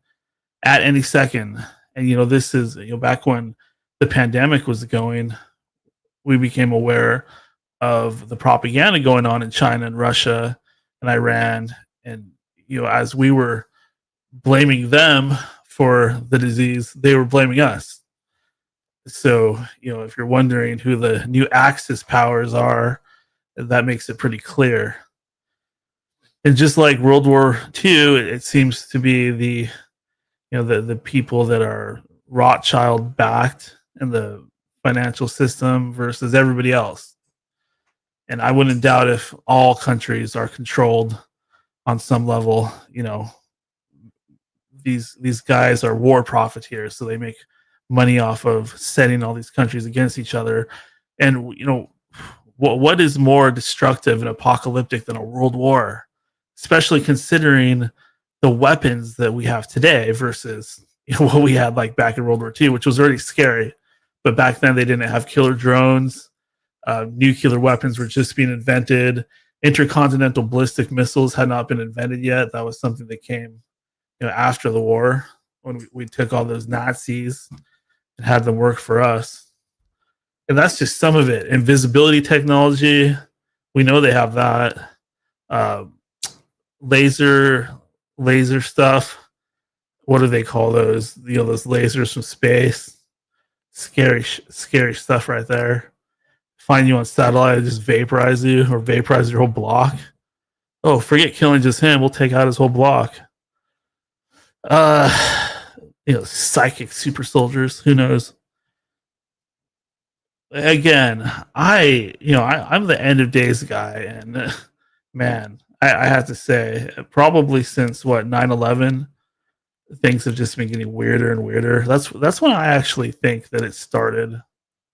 9/11, and what started? Well, maybe like a countdown or something like that. It was like a kicker kicking that first kickoff in an NFL game. So just want to talk about a couple things, then we'll wrap up.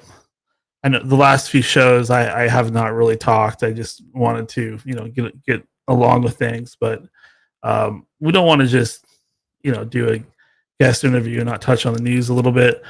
Um, Big thing going on right now that's got everybody up in arms is the announcement by Sony. They will not be making any more physical media.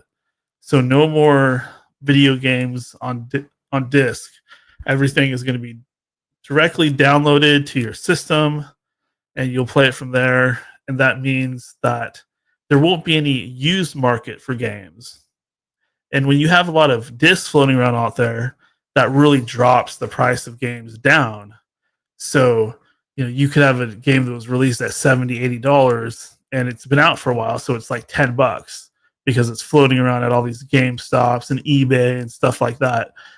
Well, if they get rid of physical copies, they'll pretty much always charge you, unless there's a sell, they're pretty much always going to charge you full price for games. So if you want to buy a game that's like 15 years old, you're still going to have to pay like 60, $70 for it. And if they want, they can just get rid of the game and then you'll never see it again. You'll never play it again. Taking away physical media completely destroys that used market. And a lot of people like to collect too. They like to have something tangible to collect, perhaps resell someday. Some special editions of games are worth a lot of money. I'm really sad to see it. And maybe if Bill's predictions come true, we won't have to worry about it anyway because basically the United States is going to be destroyed, and I don't think we'll be playing many video games. But as far as the here and now, if you are completely against this idea, which I'm sure you are, you can actually go to change.org, and there's a petition going. It's got 291,000 signatures right now. That's pretty close to 250,000. I'm hoping to see it hit 1 million. What I'm really hoping for is that due to pressure from all the streamers and fans and collectors and gamers out there, that Sony ends up reversing its decision. Probably can't count on that, but I can say that I'll probably buy a Switch 2 or a Switch 3 and just get a PC, because this new Sony system is supposed to cost at least $1,000. So at that point, why am I gaming on a console? I could just buy a gaming PC. I know it still costs a little bit more, but the margins are getting thinner. There's no physical game, so I can hook my PC to my television and hook up any game controller. I do think that it's a dark time. It's a dark time for gaming. I'm not the biggest gamer, but I've been playing video games since I was a kid, and I don't like the way that it's going. And if I can use my platform to say something, even though I'm just one of the millions, I'm going to say something because it's wrong. They're forcing us, and they're acting like nobody buys discs anymore. That's just not true. Moving on. I've hyped this up quite a bit, but just want to say again, everybody check out JCW, Juggalo Championship Wrestling. I know that maybe you're not a big fan of the Insane Clown Posse, or you don't like indie wrestling or whatever, but let me tell you, there's something really special going on here. This is the closest thing to Attitude Era WWE that I've seen in a very, very long time. It's the best wrestling anything I've seen in a very, very long time. If you didn't know, Vince Russo, who was the writer for the WWF and the Attitude Era, he's now the head writer of JCW. And the storylines are just completely insane, but it actually has storylines, which a lot of wrestling doesn't have today. So if you like that off the wall style, that crash TV sort of trashy, wild, keep you watching type of type of entertainment, then you'll absolutely love JCW. I guess their biggest show is going to be at the Gathering of the Juggalos. that's the juggalos were something that I've probably made fun of a bit too much in the past, but since getting into JCW, I've earned a new respect for those juggalos. They're just all about family and treating people good, and being nice and treating people with respect, and I can really dig that stuff. So support JCW. That's pretty much all I got. I'm not going to sit here and bore you to death going through all the news. Just wanted to touch on a couple things that I think matter, or at least matter to me. I'm trying to open up a little bit more on the show. I've always kind of kept my personal life a little bit secretive. I don't come on here and say, oh, I just broke up with my girlfriend and I laid in the bathtub slitting my wrist last night or anything like that. Not that I've done that, but you know what I mean? I'm not that type of broadcaster, but I'm working on it. I want to open up more and be myself more, and share the story of my life as I'm doing this podcast, instead of just doing an interview and I aced that one and moving on, because you guys aren't really getting to know me. And I'm sure you feel like you know me after all these years and a lot of stuff has come out, but still I want to open up to you guys a bit more. But that's it. That's all I got. I hope you enjoyed the interview. I've been having some issues with my equipment that were cleared up in this episode, so hopefully I sound a lot better. I'm very excited to have everything dialed in a bit more. It is important in podcasting for people to actually hear what you're saying, so it can be a bummer when your equipment isn't working right. I recommend anybody that wants a podcast, just start with a USB mic, because once you get into all the fancy stuff, the mixers, the audio interfaces, and all the wiring, that's when things go wrong. That's when you get issues. Graduate to the more advanced stuff as you go along. We got plenty of good episodes coming up, but for now, I'm going to sign out and sign off from those broken ruins. Thank you so much to everybody that has joined us tonight. You guys, once again, you are the wind beneath my wings. Go to endofdaysradio.com, click on that donate button, and you can also email me anytime at danielendofdaysradio@gmail.com, endofdaysradio.com. Email me at danielendofdaysradio@gmail.com, and then the website's endofdaysradio.com. There. And you can get the show anywhere where you can get podcasts. And also check me out on the Michael Deacon program as well. I'm on every so often, so we have a lot of fun over there. A lot more comedy, ball breaking type of stuff going on over there. So you definitely get to see a different side to my personality. And then, feel free to donate to the show. Definitely appreciate those donations. They help quite a bit. Help me keep the lights on, keep the servers up, stuff like that, and keep me fed and clothed so I can keep doing this program. And thank you to everybody who's donated in the past. But I will see you guys next time. Signing off from those broken ruins. This is Daniel. And remember, the end is near. The end is near. All right. Hit that outro music.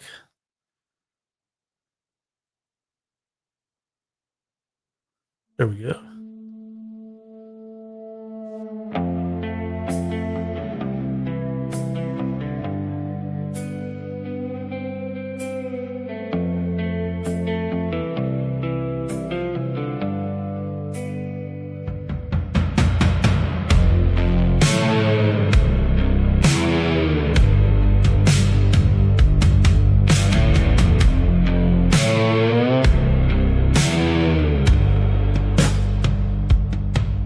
Days radio hissing through the rain, broken ruins of Babylon calling out my name, rust on the tower stairs, ash on every rung, late at night the signal cuts like a tongue unstrung. Bigfoot in the tree line, wolves at the gate, vampires on the highway, talking about my fate. Daniel in the dust, to look up and stand.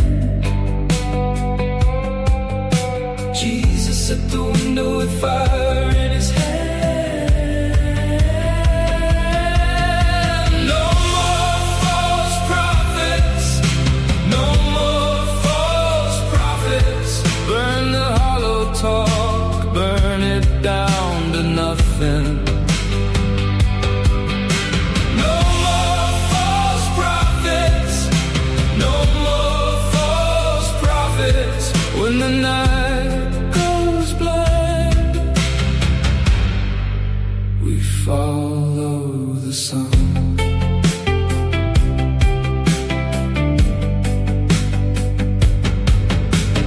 Witches in the alley, drawing circles in the mud. Rusty old radio station, breathing out that blood. Bigfoot by the tower, footprints in the clay. Every lie I ever trusted, falling away. Broken bells are ringing through the dead of town. I heard one true voice, cut the thunder down. Daniel in the dust said, look up and stand. Jesus at the window with fire in his hand. No more false prophets, no more false prophets. Burn the hollow talk, burn it down to nothing. No more false prophets, no more false prophets. When the night goes blind, we follow the sun.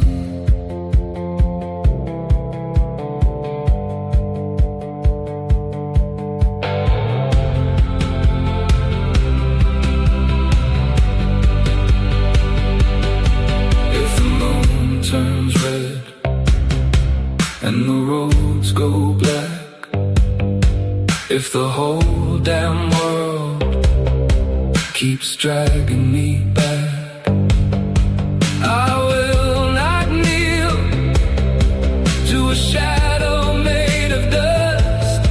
I will not bow to a mouth full of rust.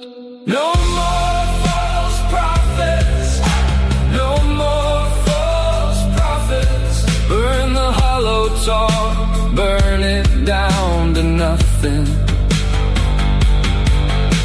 No more false prophets, no more false prophets. When the night goes blind, we follow the sun.